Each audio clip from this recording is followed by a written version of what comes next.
Hotel का manager जिस बुजुर्ग को भिखारी समझकर सबके सामने धक्का मारकर नीचा दिखा रहा था, असल में वह ना तो भिखारी था ना ही गरीब, बल्कि इतना बड़ा आदमी था जिसकी किसी ने कल्पना भी नहीं की थी।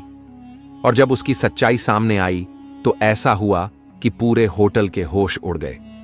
आप देख रहे हैं एरेमिस्टिक स्टोरीज, जहां हर कहानी सिर्फ कहानी नहीं बल्कि जिंदगी का सबक होती है। शहर के सबसे शानदार 5 सितारा होटल डायमंड हेवन के सामने दोपहर के ठीक 1 बजे एक बुजुर्ग व्यक्ति धीमे धीमे अंदर की ओर बढ़ रहे थे। उनके साधारण धोती कुर्ते, घिसी हुई चप्पलें, कंधे पर एक पुराना सा झोला और हाथ में लकड़ी की छड़ी थी। उनका नाम था शंकर लाल। उनके चेहरे पर सादगी और शांति थी, लेकिन उनकी आंखों में एक गहरा ठहराव झलक रहा था। जैसे ही वे गेट पर पहुंचे, गार्ड के माथे पर शिकन आ गई। उसने आगे बढ़कर रास्ता रोकते हुए कहा, बाबा, आप यहां क्या करने आए हैं? यह होटल बड़े बड़े लोगों के लिए है, कहीं और चले जाइए। शंकर लाल ने हल्की मुस्कान के साथ जवाब दिया, बेटा, मेरी यहां बुकिंग है, कृपया रिसेप्शन पर जाकर पूछ लो। गार्ड हंस पड़ा और पास खड़े स्टाफ से मजाकिया लहजे में बोला, देखो तो, बाबा कह रहे हैं इनकी बुकिंग है। लॉबी में मौजूद कुछ मेहमान भी फुसफुसाने लगे। एक ने कहा, लगता है कोई भिखारी चला आया है। दूसरा बोला, इनकी औकात तो इस होटल के एक गिलास पानी को भी खरीदने की नहीं। हंसी का माहौल बन गया, लेकिन शंकर लाल चुप रहे, मानो उन्हें इसकी परवाह न हो। इसी बीच होटल का मैनेजर विकास बाहर आया। उसका व्यक्तित्व शानदार था, सूट में सजा, चेहरे पर आत्मविश्वास और थोड़ा सा घमंड। उसने शंकर लाल को ऊपर से नीचे तक देखा और तंज भरे लहजे में बोला, बाबा, यह होटल आपके जैसे लोगों के लिए नहीं है। यहां एक रात का खर्चा लाखों में है, कृपया यहां से चले जाइए। शंकर लाल ने विनम्रता से जवाब दिया, बेटा, एक बार सिस्टम में मेरा नाम चेक कर लो, शायद मेरी बुकिंग मिल जाए। विकास ने ठहाका लगाया और बोला, बाबा, मुझे शक्ल देखकर ही पता चल जाता है कि कौन क्या है। तुम गलत जगह आ गए हो। उसने रिसेप्शनिस्ट को इशारा किया और अपने केबिन की ओर बढ़ गया, मानो इस बात पर और वक्त जाया करने की जरूरत न हो। लॉबी में हंसी और ताने और तेज हो गए। एक महिला ने अपने पति से कहा, इसे देखो, लगता है मुफ्त में ठहरने की कोशिश कर रहा है। एक बच्चे ने मासूमियत से अपनी मां से पूछा, मम्मी, ये बाबा यहां क्यों आए हैं?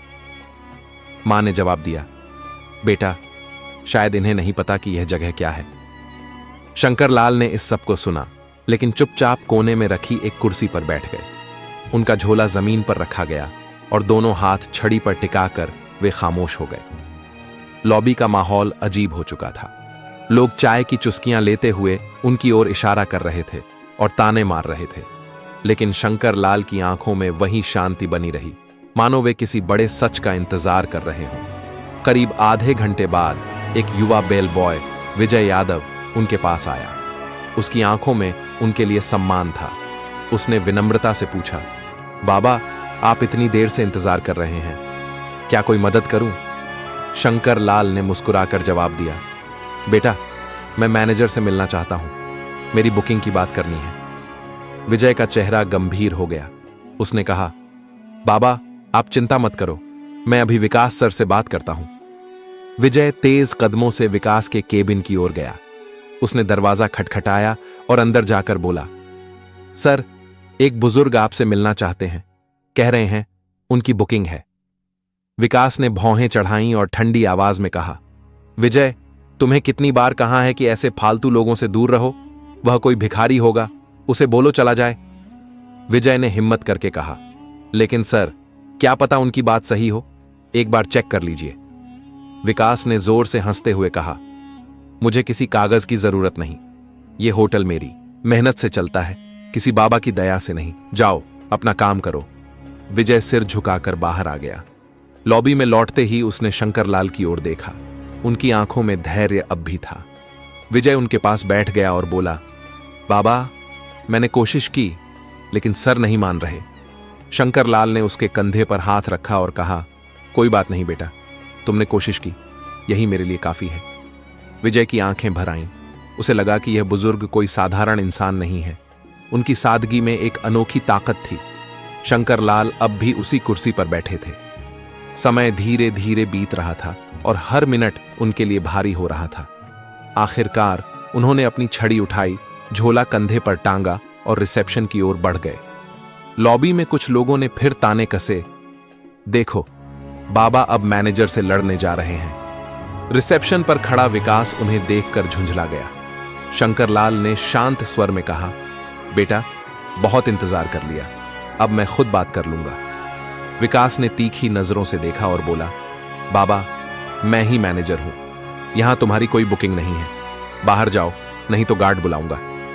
शंकरलाल ने गहरी सांस ली, अपने झोले से एक लिफाफा निकाला और टेबल पर रखते हुए कहा, यह मेरी बुकिंग और कुछ जरूरी कागजात हैं, एक बार देख लो।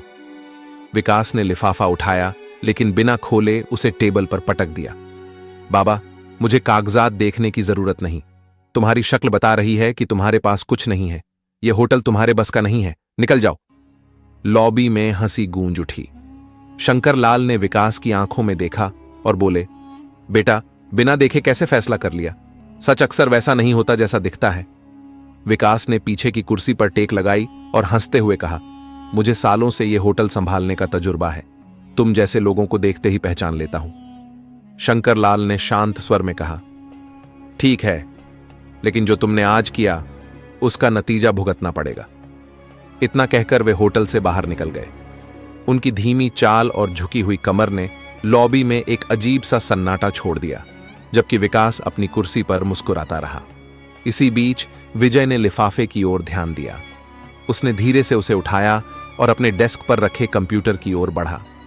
उसने सिस्टम में लॉगिन किया और होटल के पुराने रिकॉर्ड खंगाले। कुछ देर बाद उसकी आंखें चौड़ी हो गईं।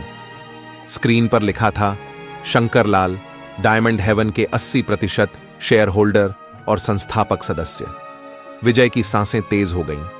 उसने तुरंत प्रिंट आउट लिया और भागते हुए विकास के केबिन में पहुंचा। विकास किसी क्लाइंट से फोन पर बात कर रहा था। विजय ने हांफते हुए कहा, सर ये रिपोर्ट देखिए, वही बुजुर्ग जो कल आए थे वो हमारे होटल के मालिक हैं। विकास ने फोन रखा और भौहें चढ़ाते हुए बोला, विजय तुम्हें कितनी बार कहा है कि ऐसे बेकार बातों में वक्त मत बर्बाद करो। विजय ने फिर कोशिश की, लेकिन सर ये सच है, शंकरलाल हमारे मालिक हैं। विकास ने रिपोर्ट को ठुकराते हुए कहा, मुझे ये सब बकवास नहीं चाहिए, ये होटल मेरी मेहनत से चलता है, किसी बाबा की दान दक्षिणा से नहीं। विजय हैरान होकर लौट आया। उसे लगा कि यह मामला अब सिर्फ होटल तक सीमित नहीं बल्कि इंसानियत की परीक्षा बन गया है। शाम ढलने लगी और होटल में चहल पहल कम हो गई, लेकिन विजय के मन में हलचल बढ़ती जा रही थी। उसे यकीन था कि अगला दिन सब कुछ बदल देगा। अगली सुबह का नजारा। अगली सुबह डायमंड हेवन में हलचल थी। स्टाफ आपस में फुसफुसा रहे थे, कल का बाबा कोई बड़ा आदमी था शायद, सुना है वो होटल के मालिक हैं।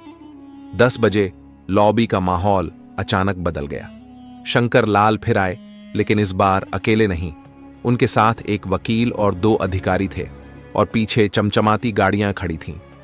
गार्ड, रिसेप्शनिस्ट और मेहमान सन्न रह गए। शंकरलाल ने हाथ उठाकर आदेश दिया, मैनेजर को बुलाओ। उनकी आवाज में अब कोई नरमी नहीं थी, बल्कि एक कठोरता थी। थोड़ी देर में विकास बाहर आया। उसके चेहरे पर घबराहट थी, लेकिन अहंकार अभी भी बचा हुआ था। वह मुस्कुराकर बोला, तो बाबा फिर आ गए, क्या बात है? शंकरलाल ने उसकी आंखों में देखा और ठंडी आवाज में कहा, विकास मैंने कल ही कहा था तुम्हें अपने कर्मों का नतीजा भुगतना पड़ेगा। आज वो दिन आ गया है। विकास सकपका गया, लेकिन हंसी में बात टालने की कोशिश की। वकील ने ब्रीफकेस खोला, एक मोटी फाइल निकाली और सबके सामने टेबल पर रखते हुए बोला, ये दस्तावेज साफ बताते हैं कि डायमंड हेवन के 80% शेयर शंकरलाल के नाम हैं। असली मालिक वही हैं। लॉबी में सन्नाटा छा गया। विकास के हाथ कांपने लगे। रिसेप्शनिस्ट और स्टाफ एक दूसरे को देखते रहे। शंकरलाल ने अपनी छड़ी जमीन पर टिकाई और दृढ़ स्वर में बोले, विकास तुमने कल मेरी इज्जत नहीं की। तुमने मेरे कपड़ों से मेरा मूल्यांकन किया, लेकिन इंसान की असली पहचान उसके कर्मों में होती है। विकास ने हकलाते हुए कहा, सर मुझे माफ करें, मैं नहीं जानता था। शंकरलाल ने उसे बीच में रोका, माफी से गलती मिटती नहीं। आज से तुम इस होटल के मैनेजर नहीं रहोगे। तुम्हारी जगह विजय यादव इस पद को संभालेगा। उसने मुझसे इंसानियत दिखाई और यही असली काबिलियत है। विजय की आंखों से आंसू बह निकले। वह भावुक होकर बोला, साहब, मैंने तो बस इंसानियत निभाई थी।